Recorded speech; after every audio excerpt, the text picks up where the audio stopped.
Welcome to Nighttime Conversations with Steve and Freya, where we take on the deeper subjects of relationships, life, love, sex, and personal happiness. I'm your host, Freya Norden. Remember to like and subscribe. The blurb on Lori Hammonds' page says, I help normal, everyday people solve normal, everyday problems. I can help you permanently lose weight, stop smoking, overcome anxiety, achieve your goals, and so much more. Lori is a humble, sweet, quiet, and loving person that you would almost miss because she's not out there tooting her own horn, but who you can't miss because she is a shining beacon of light and love. I have watched her over the years develop a loyal following, which is growing and growing, not because she's adept at using marketing and buzzwords, but because she's generous of heart and spirit, 100% genuine. And she does things that actually help people with their problems, things that work. Whether you walk into a room that Lori is in or see her over the internet, her light shines and you honestly feel how much she cares. Combine that with how much she knows, and the gentle, easy to implement techniques that Lori uses are a gift to humanity. This is my first podcast with Lori, and I can tell you right now it won't be the last. Hi, Lori. Thank you so much for coming to be on the podcast.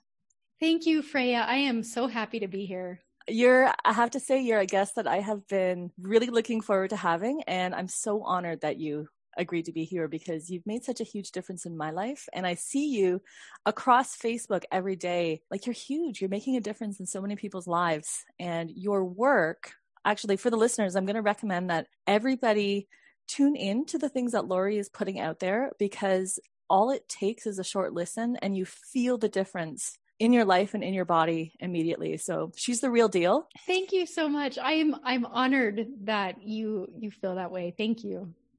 So Lori, what I wanted to talk about today was anxiety, because it's something that's at the tip of everybody's tongue because of COVID and politics and all of the uncertainty right now. It's flaring up in everybody. So what I wanted to ask you is, what do you think is one of the most important things to understand about anxiety as a subject for the lay person, like for the average person, not talking to different therapists or hypnotists, but the person who's actually going through it? Sure. So the thing that stands out to me about anxiety, I've really struggled most of my life with depression, and I kind of view anxiety and depression as flip sides of the same coin. Anxiety tends to occur when a person is kind of stuck in the future. They are rehearsing and living in and what ifing about something that may or may never happen. Whereas depression, it tends, and this isn't a blanket rule, but people who struggle with depression tend to be living in the past, where they are rehearsing and reliving things that have happened in the past and, perhaps thinking, oh, why didn't I do it this way? Why didn't this happen? What if this would have been different? So I think one of the biggest things that can give a person freedom is to really start to understand that when they're experiencing anxiety, they're often vividly imagining a scary what if scenario so vividly that their body thinks it's actually happening, and their body is responding by perhaps making their heart beat faster, or their hands start to shake, or their breathing start to speed up in a way that just feels really scary and unpleasant. So it sounds like you're saying that anxiety is something that people do rather than something that people have. I do believe that. And I think sometimes when a person struggles with anxiety, I've noticed my clients who come to me for anxiety, sometimes that makes people feel a little bit defensive because, to think, oh, am I doing this to myself? I would never do this to myself. This is so frustrating. But once you start to understand the mechanisms that are behind the anxiety that a person is experiencing, it's actually incredibly liberating to understand, okay, I can plug in those exact same processes that are keeping me stuck in anxiety to help me become more peaceful and move into a place of spaciousness and freedom. Mm-hmm. I think it is really important to know that it's not a blame game, and it's not like, oh, well, it's your own fault you have anxiety. It's more like, no, well, here's something that you didn't know about what you're doing, and you didn't know it, and this was what you learned. And it is kind of a learned behavior. I think we will pattern anxiety from, our environments where we grew up. What do you think when people identify with their anxiety? Because I hear people say, like, my anxiety, I have anxiety, and it's almost like it's who they are. So their anxiety is a reason for, and then just like name any type of, behavior or excuse or thing. Oh, I can't do this. I have anxiety. Oh, my anxiety is flaring up. So this is the reason why, blah, blah, blah. Is there something to that? I think that's a really important question. And it's funny because during the first lockdown here in the US, I actually had an 11-year-old relative staying with me. And at one point she said something like that, my anxiety, or I think she said, I am anxious. And all these red flags went up, and I said, who told you that? Because I thought, this little girl, someone has taught her to speak those words. And so much of our behavior is behavior that we have learned from other people, that we are modeling, that someone else gave us the idea to say or think in the past. And our words are so powerful. I teach people that we are our own best hypnotists, and the things that we say about ourselves actually program our behaviors to line up with those things we say. And so when a person takes on anxiety as an identity, it's almost like you put on a name tag that says, I am anxious. All of a sudden, your unconscious mind starts to line up your behaviors and your thoughts and your beliefs to match.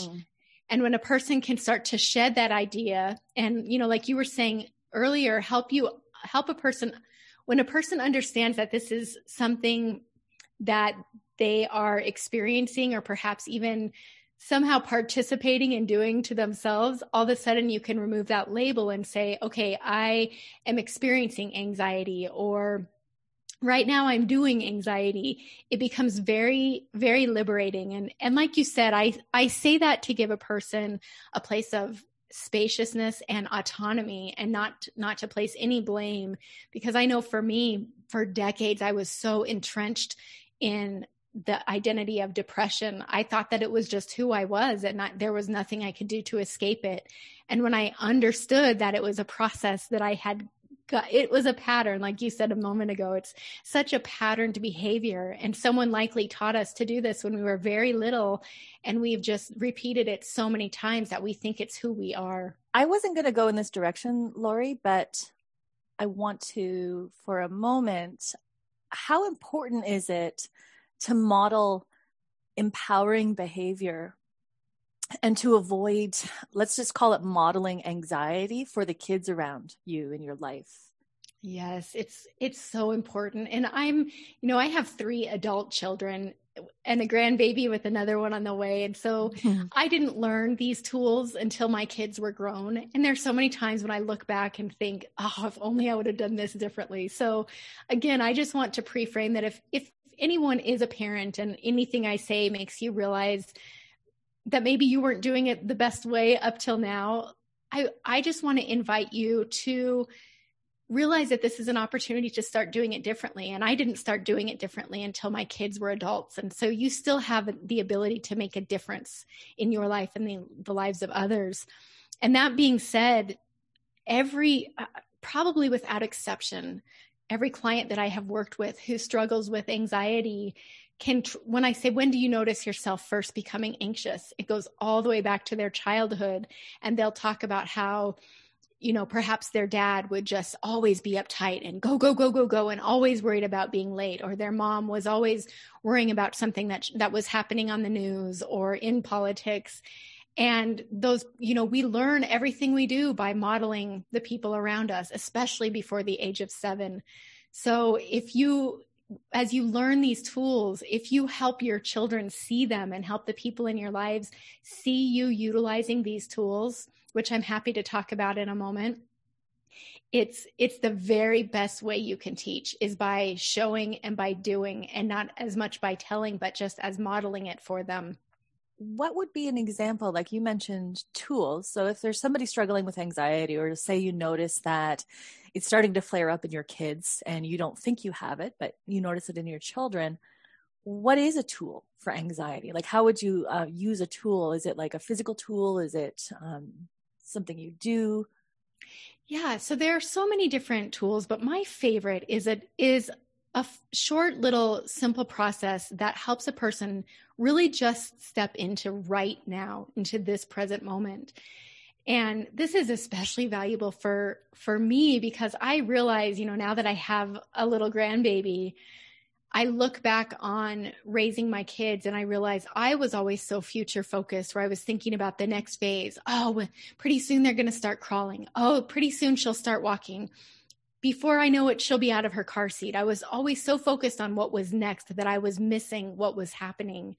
And that can be so true with anxiety as well, where we might hear something on the news, or something that's forecasted about politics or even COVID. And we are so immersed in what might happen that we're absolutely missing what's actually right now. And so one of the quickest ways to step out of anxiety is to step into presence.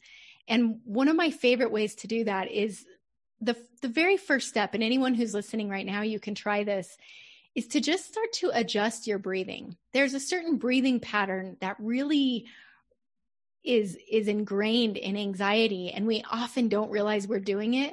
But when you just start to shift your breathing a little bit, even if it's just to simply be aware of how you're breathing without trying to change anything, it starts to bring you back into right now. Because when we're noticing our breathing in the present moment, we are becoming more present. And then the next thing that a person can do is just to start to shift their body language. So a person who's experiencing anxiety is almost always tensing their shoulders. And it's amazing, because just noticing that tension can help those shoulders start to relax a bit. So anyone listening right now, you can perhaps imagine that a string is pulling you up from the top of your head. And that's allowing your posture to become more upright, but you're doing it in a way that allows your shoulders to relax, your arms to kind of hang like a marionette on a string. And then you can just begin to shift your breathing a little bit lower, as if you're breathing from your belly instead of your chest. And that can start to calm things down. And then the third thing that I love to show people is an exercise that's I call it 3 by 3. And I know Melissa Tiers teaches this as a peripheral vision exercise, but it works like this, and you can do it as you're listening. So if you find a focal point that's directly in front of you and maybe a little bit above your line of vision, and just focus intently and intensely on that spot, almost as if you could look right through it. And you'll notice you're already starting to sort of zone out as you look at this spot. And just become aware of 3 objects in your peripheral vision. So continue focusing on that spot and just name in your mind 3 objects you can see in your peripheral vision. So that's the first 3. And now I'll be quiet for a moment and just notice 3 things that you can hear as you stare at that spot.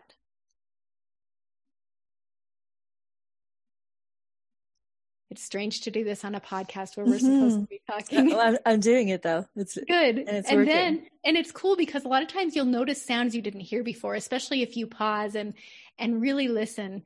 And then notice 3 things you feel. And my favorite 3 things is to just feel the sensation of being supported by the surface beneath you. Whether you're standing, sitting, or lying down, you can just experience the feeling of your body being held. To feel the sensation of your tongue inside your mouth. And here you can that awareness can allow you to relax your tongue down onto the floor of your mouth, and to just relax your jaw so that your teeth slightly separate. And then you can simply just feel the air on your skin. And those things, it seems so simple And Freya, I'm happy to give you like a little walkthrough of this that you can give to your audience. It seems so simple. And once you're good at it, it takes about 30 seconds, but it is such a peace-inducing activity. And just the act of relaxing your tongue in your mouth and separating your teeth slightly sends a message to your body to turn off internal chatter. So even if a person listening were to stick out their tongue and physically hold your tongue, that starts to turn off that internal voice that's saying, what if this bad thing happens? What if this bad thing happens? Where we're freaking ourselves out with the movie in our mind. And these simple steps can start to step you away from the movie and help you come back into the present.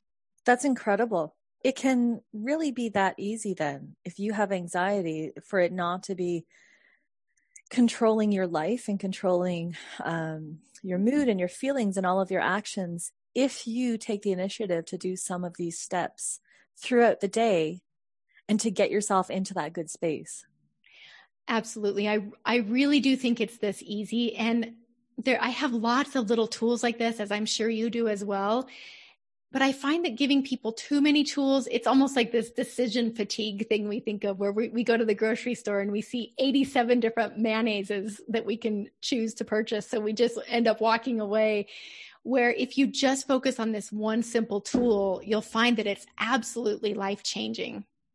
Well, that's something that I've really learned from you in recent months, which is that one little step or that one little tool, or just do this one thing to make a difference, because I'm somebody who has been paralyzed with choice in the past many times. And even with this whole mood improvement thing, if you know so many things, you're like, what am I going to do? You kind of filter through it and then you don't pick any of them. And if you just pick one thing and do it, you'll feel better within minutes. And what I wanted to ask you too is, why is it so important for people to manage their anxiety? That's a great question. For me, it's just experiencing the bliss of presence. So some people are more motivated by the idea of avoiding pain, and some people are more motivated by the idea of moving toward pleasure. And I'm a real move toward person. So I don't want to say, well, you're going to stop making yourself miserable with this anxiety. You're going to stop having all of those negative things that are happening to you as a result of the anxiety. Perhaps it's even just something physical, like heightened blood pressure and noticing your heart racing at different times, noticing that cold sweat that comes from panic. The present moment is such a beautiful, blissful place. It's one of the most peace-inducing experiences that a person can have. And the amazing thing is, you don't have to be a monk meditating in a monastery for decades of time. You can get good at this really quickly, and you can do it over and over throughout the day. And we notice ourselves, if a person has ever practiced meditating, and maybe you've tried to meditate for 20 minutes and you realize, oh my goodness, I cannot keep my mind still for 20 minutes. So you might try 5 minutes. And I know for me, sometimes I feel like I can't keep my mind still for 1 minute. And I recently read a book by Dawson Church called Bliss Brain.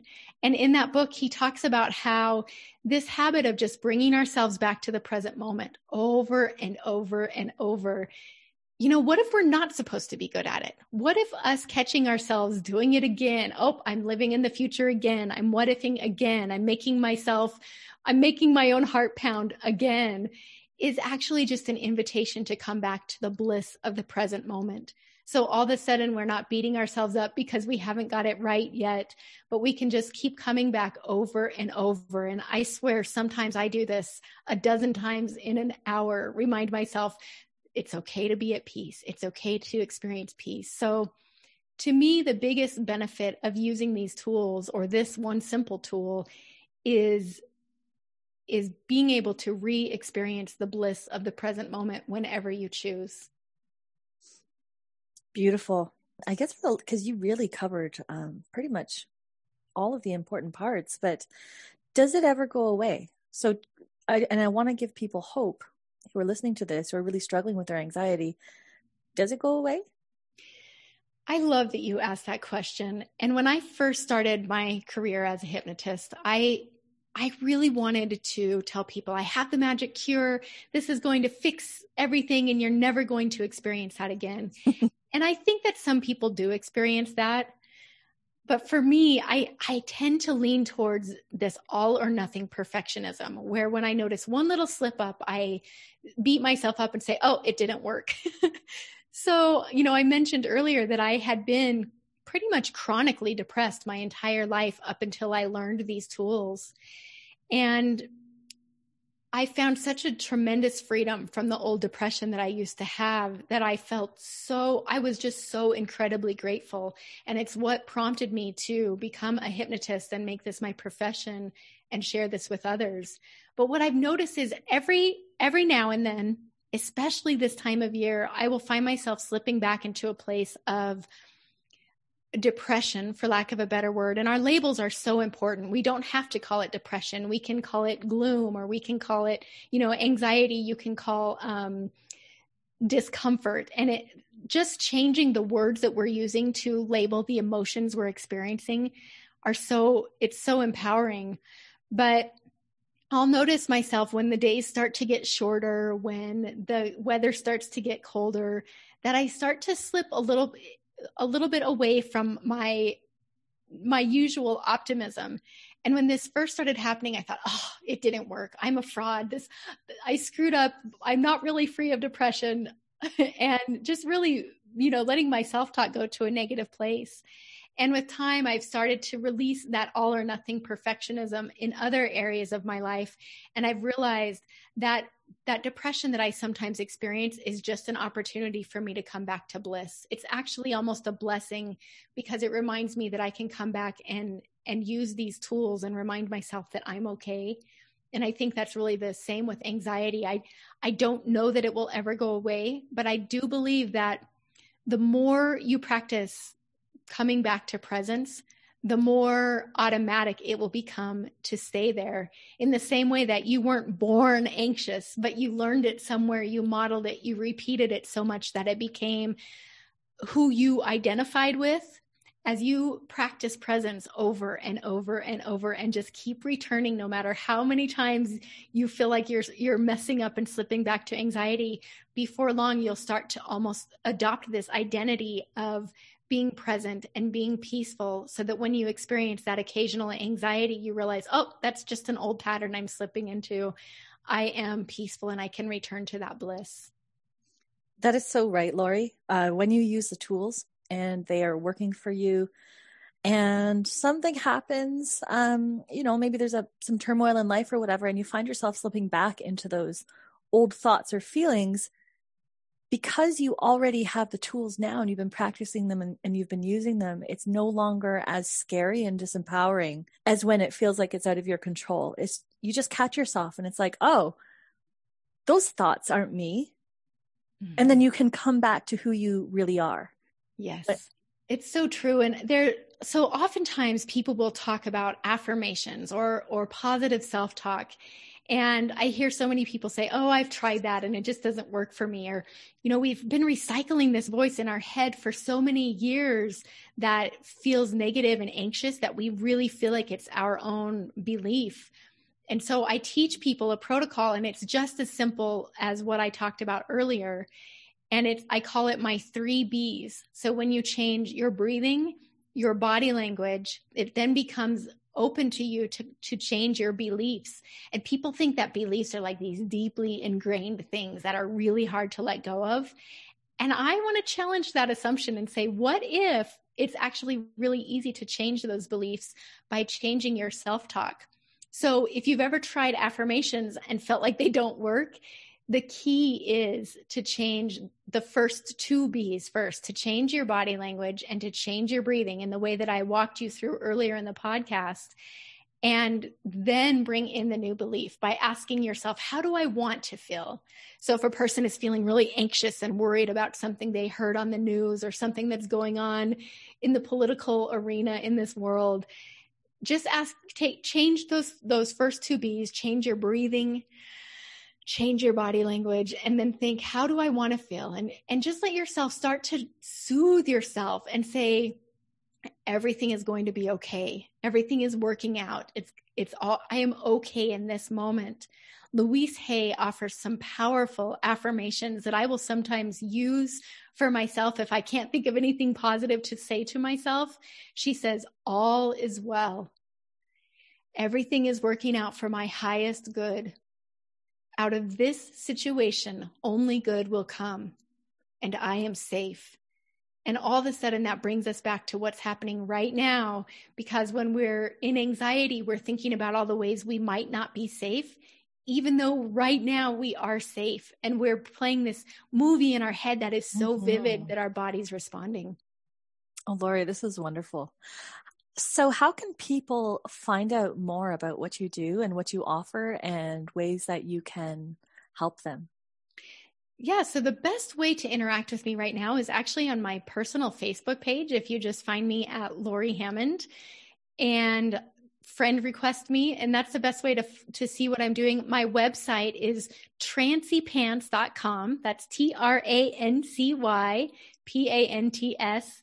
And that's a good way to engage. I do weekly group hypnosis sessions in my Trancy Tuesdays group, and people absolutely love that environment. I'm going to interrupt you and say they're incredible. They're so good. They've made a huge difference in my life since I started doing them in the fall. So thank you so much. I'm vouching for you, Lori, because you're amazing. Thank you so much. I love them so much. I have such a blast. I started doing online group sessions a few years ago before everybody was kind of forced into Zoom. And I was pleasantly surprised at how much I enjoy the community aspect of those calls, because it's just such a beautiful way to connect with people all around the world. I'm usually in the minority as an American on those calls because there's people from all over. And if people are struggling with social isolation right now and being in lockdown, it's such a great way to come and plug into a community. And there's also something, I'm not going to give it away, but there's something that I have not seen anybody else do that I've seen you do that leverages the group of people versus single one-on-one in a way that is so incredibly powerful. Like the first time that I witnessed you do, actually no, all the times, I'm always crying. I'm just like good crying. But the way that you leveraged all of us being there and how deeply we connected to ourselves and to each other and to love is unbelievable. And I've never seen anybody else do that. So I don't know if you got it from somebody else, but you're the first person I've seen do it. And it's really special and so worth experiencing.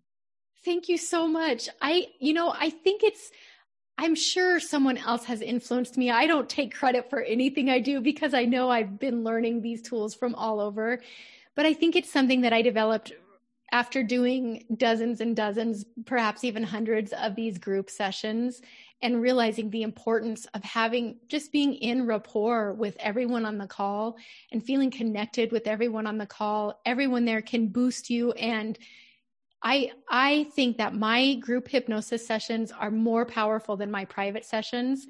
Emphasis on because someone else's private sessions may be much more powerful, but I've noticed that they're so much more transformative because of that group energy. So I love that you have experienced that too.